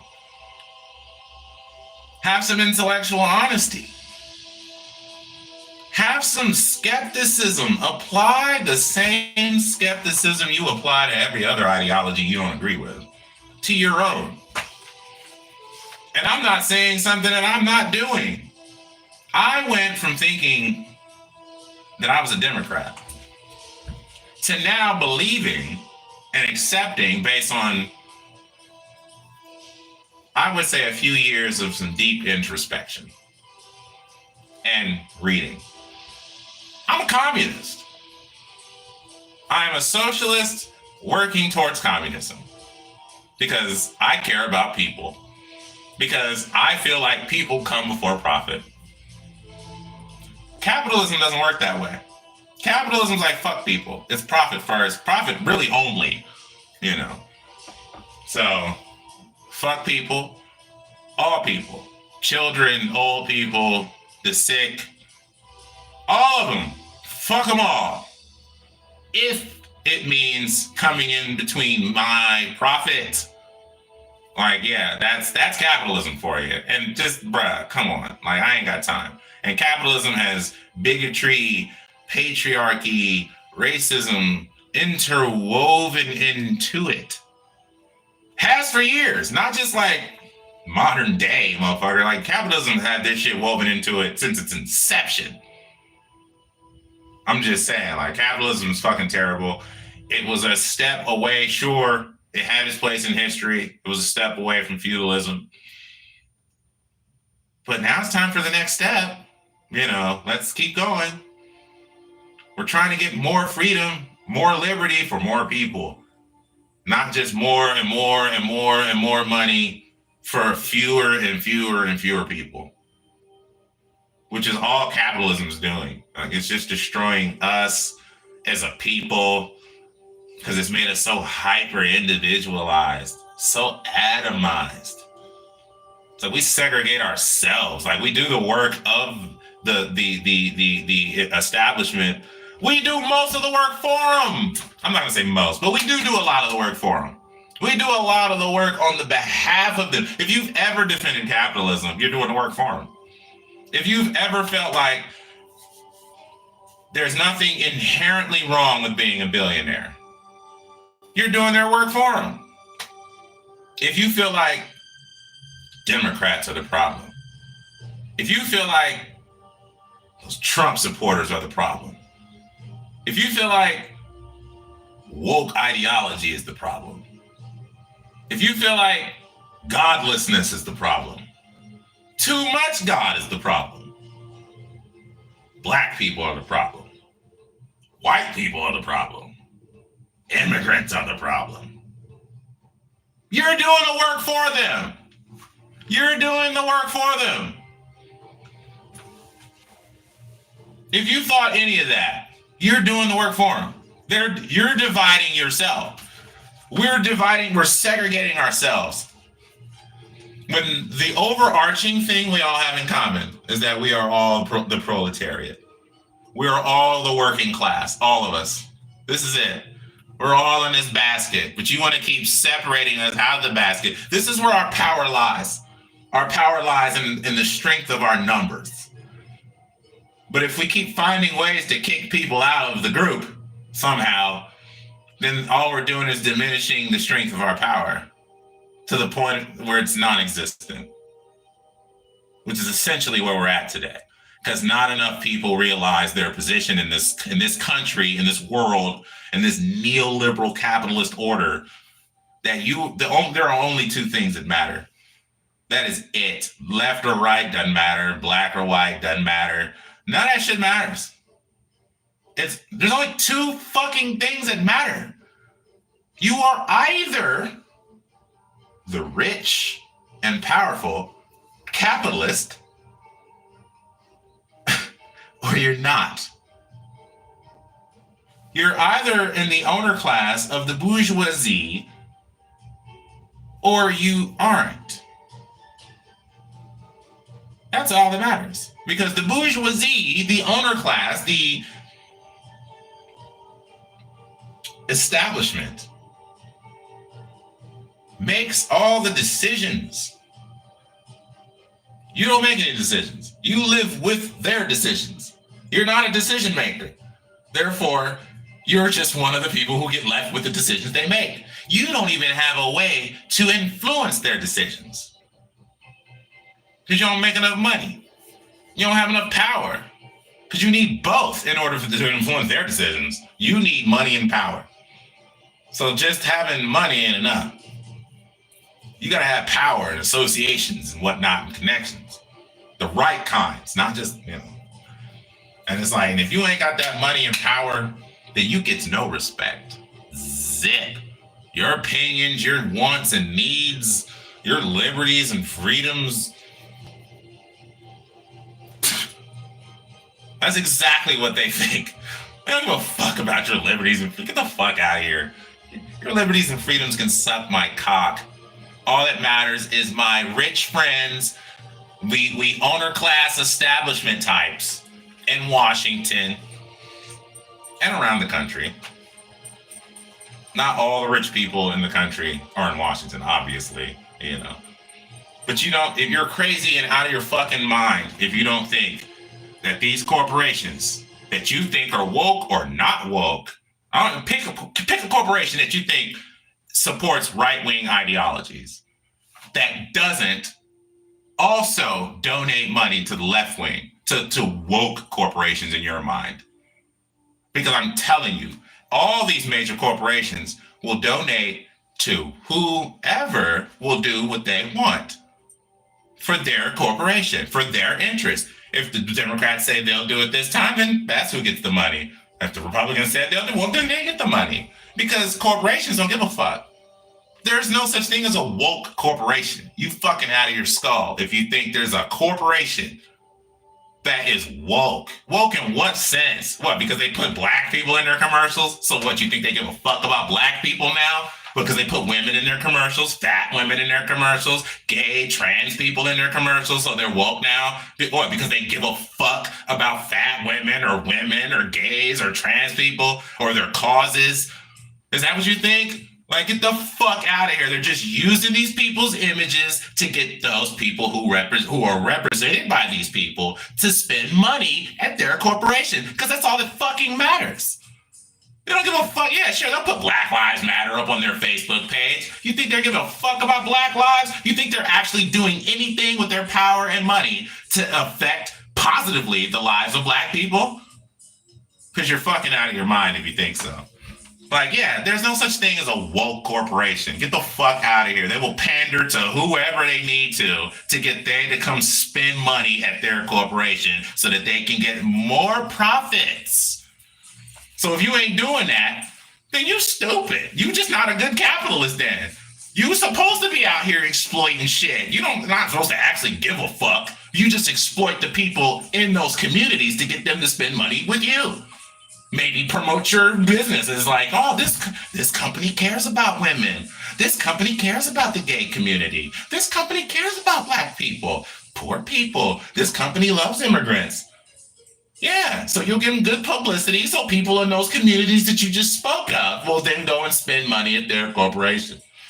Like, you're fucking crazy, man. Like, you just clearly don't understand capital or America or neoliberalism. Like, if you think that there's any such thing in America as a woke corporation, if you equate wokeness with actually giving a fuck about minorities or other marginalized communities, if that's what you think wokeness is, if that's the case, then there's no such thing as a woke corporation, because none of these corporations give a fuck about any of those people. Not at all. I don't give a fuck what they put in their commercial. It's literally just to get you to come spend money with them, to come buy their Pepsi, stay at their hotel, use their body wash, buy their soap. You know what I'm saying? Whatever it is, all it is. Buy their beer. You think Bud Light gives a fuck about the transgender community? Are you serious? They don't give a fuck about the transgender community. They just trying to get the transgender community to come buy their fucking beer so they can get some more money. They don't give a shit. Now, it may not have worked. It may not have been a great idea. You know what I'm saying? Like, they didn't understand how deep the hate on the right went. You know what I mean? Just for you seeming to pander to a trans person. Like, not actually being cool with that trans person, just pandering to them. And you lost your mind over that? Like, what, are you just against pandering? Like, I don't get it, because they do it literally all the time. You're pandered to literally all the time. Any right-wing person right now, any Republican running for office right now, any commercial, what do you think they're doing? The whole purpose is to pander to you. So they're going to come out with their fucking plaid flannel fucking shirt somewhere outside holding a fucking gun. Like, because they know that you love that shit. You see that shit, you're like, yeah, he's one of us. I'm going to vote for him. Or they'll just immediately invoke Trump. Like, yo, Trump, I was endorsed by Trump, and therefore you should vote for me because we know you love Trump. You don't know anything about me, but you know that I said Trump, and I said it with positivity in my voice, so you're going to come vote for me is what you're going to do. And as soon as I get in office, I'm going to fuck your poor ass over. But I'm going to keep masking it as though I'm actually helping you out. And if you do find out that it was fucking you over, I'm going to just blame the Democrats, and you'll believe it. So that's all I'm saying. It's like, you're constantly being pandered to, even on the left. Like, don't make it seem like I'm just trying to attack the right. Get the fuck out of here. The quote unquote left, who the right considers the left, they ain't no fucking better. Fuck them too. Like, I can't stand them. I can't stand them. The right doesn't even pretend to give a shit about poor people. So I give them a pass. Like, well, at least you never said you cared, But the left has purportedly said they cared. I thought you cared about black people. You kneeling and kente cloth and the whole nine. I thought you cared. Fuck out of here. That's why I can't fucking stand Democrats. I can't stand liberals. You know what I mean? On either side. And yes, there are liberals amongst the right. I don't know why y'all think like liberalism is only to the left. You out of your fucking skull. There are for sure liberals on the right. Look up liberalism and tell me that ideology doesn't exist in the minds of those who call themselves Republicans. I'm just telling you, like, you got to look up these terms. You got to know what the fuck you're talking about. If you're going to attack someone, at least know what you're attacking. Anyway. I'm about to get off here, bro. I never did get that coffee. I think I poured a cup and then actually drink it. And my back hurt a little bit. Nah, for real, I gotta get some cigarettes, man. All right. What did I come here for? All right. I was supposed to go. I went to the car to get some, but I didn't have my keys, so I couldn't get in. I'm tripping, man.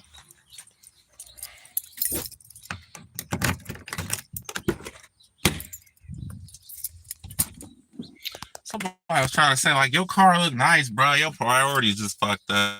You see this piece of shit? This beat up ass fucking truck. Fuck you, me. Oh, I do have some cigarettes. Way in there. Look at this. Hold on. I'll show you this piece of shit. First of all, what else? No. It's still a piece of shit.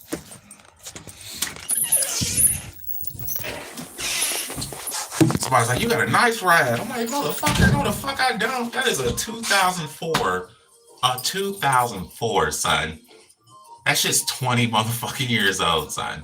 That's a 2004 GMC Envoy with 177,000 plus miles. It's old as fuck. I done had to replace at least 3 tires. Some of them more than once.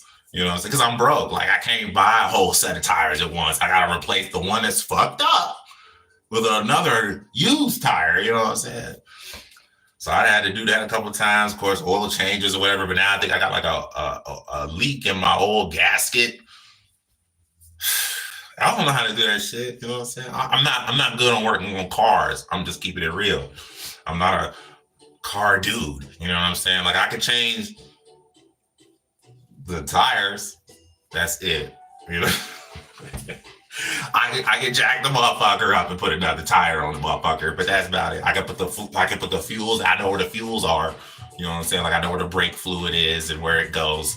the washer fluid or the windshield washer reservoir, the oil. I know like that basic shit, but like don't get me to like I think I even like I think if I were to practice putting brakes and brake pads on more frequently, I could do that because that's really not that hard. Like it's just not that hard. I just never want to do it. Like, so I always like have my brother doing it shit because he work on cars all the time. So I have my brother do it. Plus, it's an excuse for me to give my brother some money. You know what I'm saying? Just, you know.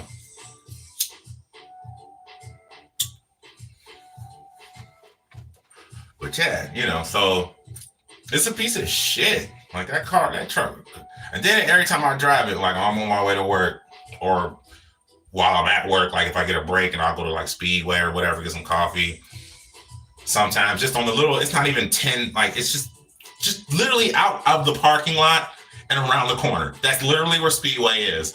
And my truck will be trying to cut off this shit. You know what I'm saying? Or on the way back, it'll be trying to cut off. Like it just can't, you know what I'm saying? Like, man.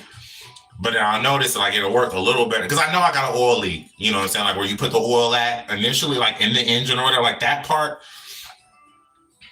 It has a leak from there, like it's like leaking out the cap because you can see it and shit. And then my brother, who like I said, like knows more about cars than I do, he was like, he's the one that noticed the leak first of all because he could just smell it. He's like, what am I smelling? Because we had the hood popped up. He's like, that's what I thought. He's like, I'm smelling burning oil. He's like, you got an oil leak right there and shit. I'm like, oh, what the fuck? Like, so he showed me. It's not bad, but I told him like, so we thought it was just the cap, so I went and bought a new cap for it, got a new cap, thought that fixed the problem. That did not fix the problem because it still leaked the oil, but it's not leaking it to the point where like when I park somewhere and drive off, there's an oil stain on, you know what I'm saying, like it's a pool. It's not like that. Like it's like a slow leak, like it's slow as fuck. Like even the pressure gauges and shit in the truck, like that shit don't show any sign that there's any problem. Sometimes my check engine light is on, sometimes it's not. Now, more recently, like in the last day or two, now my ABS light is cutting on. I'm like, does that mean I'm about to not have brakes and shit? Or does that just mean like my brake fluid is low? Like, I don't fucking know. Like I said, it's a 2004. It's a 20-year-ass old vehicle. It's beat the fuck up, bro. I did not have no money. None. Zero. Like, I'm a broke bitch. When I said that in my video the other day, I wasn't lying. I don't make no money from YouTube. None. I don't have no sponsors, no ads, none of that shit. I don't have a Patreon. Nothing. Like, I don't make no money from this. This is literally just for fun. Like, I just do this for fun. Fun skis. I gotta go to work just like your monkey ass. Like, 5 days a week. I work 6:30 to 3, Monday through Friday. You know what I'm saying? Monday through Friday. We don't necessarily work holidays. We work some holidays, but like the major ones we don't. You know what I'm saying? I get a 30-minute break and a 15-minute break. That's it. 6:30 to 3, one 15-minute break and a 30-minute lunch. That's it. You know what I'm saying? And I work in like manufacturing. Like a labor job. Yeah, I mean. I'm just saying, like, I gotta go to work, you know what I'm saying? Like, I can't just rely on this shit here, you know what I'm saying? Like, I don't make no money from this. Don't nobody hit up my PayPal or send me donations or none of that shit. I don't even advertise my PayPal. Like, I just don't. Like, I mean, it's there. Like, it's on my fucking, you know what I'm saying? Like, on my About Me page or whatever the fuck. Like, on my channel. Like, so it has my PayPal information. But it's like, I don't be telling people, like, yo, subscribe to the channel, like it, subscribe, make sure you hit that button and, support me at Patreon if you like what I'm doing. Because I know I ain't really doing shit, you know what I'm saying? Like, I'm not putting together video essays. I do be trying to put out information that I feel like needs to get put out there. And I also try to, like, put out videos that hopefully are making some people question their preconceived notions of whatever, of politics, of God, whatever. Like, just trying to get people to think, and to apply some skepticism, how to form logical syllogisms. You know what I mean? How to, that's all I'm trying to do. Like, so I feel like there's some educational elements. I be reading books and shit. So, like, I be trying to put that shit out there, like maybe encouraging other motherfuckers to read shit. And I don't read any fiction books. It's all straight up political science, history, straight up science, religious. Because I got like a couple of religious books I've read. Like I'm always reading books, you know. Because there's just so much to know. There's still so much to research and find out. And I want to know. I don't want to just be believing shit just because it feels good. I want to know I'm right. I want to know that whatever position I hold is the correct position and not that it's up for interpretation. Like, you know, I ain't with that shit. And like I said, like, shit, I ain't got nothing against Christians, but I do have everything against Christianity. I have everything against perpetuating ignorance. You know what I'm saying? Or demonizing, vilifying education and skepticism. Like that shit I do hate, you know. So when I see motherfuckers do it, it's like, you know what I mean? Like, and if y'all notice, I don't really attack people in my comments. I don't give a fuck really what you say. I might, some of y'all do. Some of y'all I will, you know what I'm saying? Like, but it's very, very seldomly. Like, I do not start jumping on y'all and engaging in all these debates because I feel like half the debates, half the comments I've seen are just like, first of all, your comment in itself, just as a sentence on its own, doesn't make sense. Like, so I don't even have to address that at all. Others, they're just virtue signaling, saying, oh, I'll pray for you, or God bless you, or, you know, you need help and I'll pray for you. You know, all that virtue signaling. Like, so there's those. So I don't have to address that at all, you know. Sometimes I do, though, just for funsies. I'll be like, yeah, it'll be like, I'll pray for you. And I'll be like, pray for yourself, or don't bother, or grow up, or whatever. You know, it's like just a quick whatever, you know. But if anybody who leaves like long ass motherfucking read more and they're still going, like, I'm not reading that shit, son. I appreciate you leaving it though. That really helps out the view. You know what I'm saying? The amount of time spent on that video because it took you that long to write all that shit. That's what's up. I appreciate you leaving it. I'm not reading it though. But, and the people who do read it and reply, thank you, you know. But yeah, man. And then the rest of the arguments are like, I heard this before. It's too easy to knock it down. Like, it's not even an argument. You're just arguing from incredulity. Or if you just looked up the answer, you find out. You wouldn't even have to pose this question. You know what I'm saying? But I guess that would involve a little bit of research. And God forbid we do that, right? So.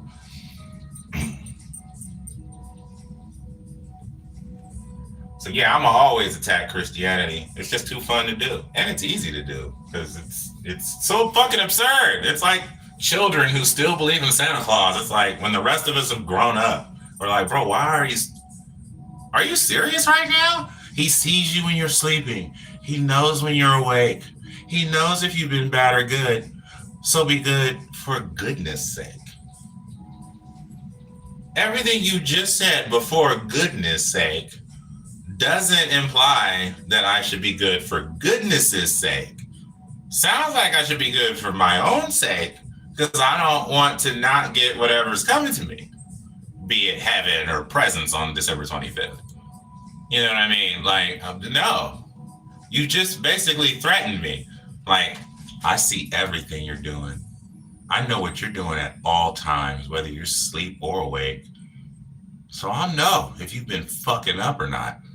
So you better be good, or else. It's like, how is what I just described there love, compassion, or deserving of reverence and respect? Are you kidding me? No, sir. That's coercion. It's terrorism.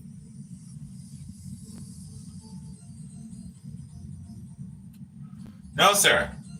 Especially since so many motherfucking so-called Christians only still believe because they're afraid of hell. It's like, that's like a motherfucker being like, I would be out here killing all kind of people, but I don't want to go to jail for murder. So I guess I won't be doing that, you know.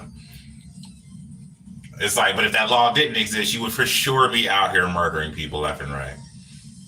And it's like, and that's what these motherfuckers be claiming. Like, I swear to God, if it wasn't for the Bible, I'd be out here raping and stealing and murdering. I'm like, well, I don't accept the Bible at all. In fact, to me, the Bible is just garbage, uninteresting filth that should be thrown in the trash immediately. And yet, I ain't killed nobody. I try not to steal from people. I try not to even fucking litter. Like, I don't rape. What are you talking about? Like, I don't need God or the Bible to know not to do that stuff. It's not even that, like, I just don't want to. Like, I don't want to do that to people. I just have no interest in that. And I would hope others have no interest in doing it to me or mine.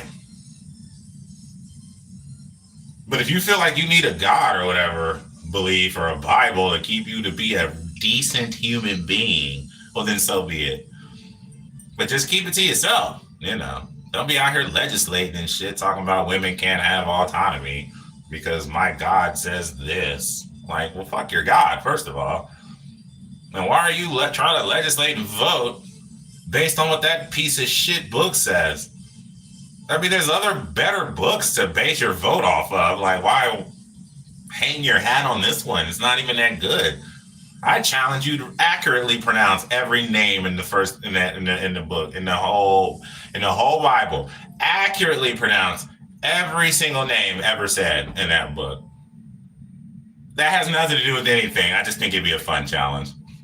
There's so many fucking names. It's like, what the fuck? Such and such, son of such and such from such and such place. It's like, what the fuck are we saying here? Like, all these names are so weird. And then you got regular names like Isaiah and Moses or some shit. But then you got them other names. It's like, what the fuck is a Nebuchadnezzar? Like, what? You know, and amongst other names in there that I'm not even about to attempt. Like, I'm just like, so yeah, it's just not even an interesting book. Like, talking about you could have slaves and slaves should be obedient to their masters, even the cruel ones. Like, what the fuck? I permit no woman to teach or to have authority over men. She is to remain silent. Like, damn, dog. Damn. So women aren't equal to men? No? Okay. And apparently some people can be viewed as property, as money. I mean, just the way women are regarded in the Bible is absolutely atrocious. Absolutely atrocious. I don't see how there's any female Christians at all. Like, but I think the same thing about black people. Like, the fact that there's black people in America who are Christians, knowing what this country was built on, and you still want to adhere to Christianity. Talk about cut. It's almost lending some sort of credibility to the notion that perhaps slavery was a choice. I'm just kidding. It's not. But I mean, it's like, if you think that way, if you feel like, then maybe you would feel like slavery was a choice. Maybe you would have believed Kanye when he said that shit. Like, these people are fucking dumb. Like, you're going to justify the very thing that slave owners used to justify in enslaving your ancestors. Amazing. Women, same thing. You want to defend the God of the Bible, who looked at you as a second-class citizen, you were relegated to no more than the property of some man, either your father or your husband, or in some cases, your father's brother. I'm just saying, like, you don't have any autonomy as a woman in the Bible. So I guess that's why they don't want you to have it now.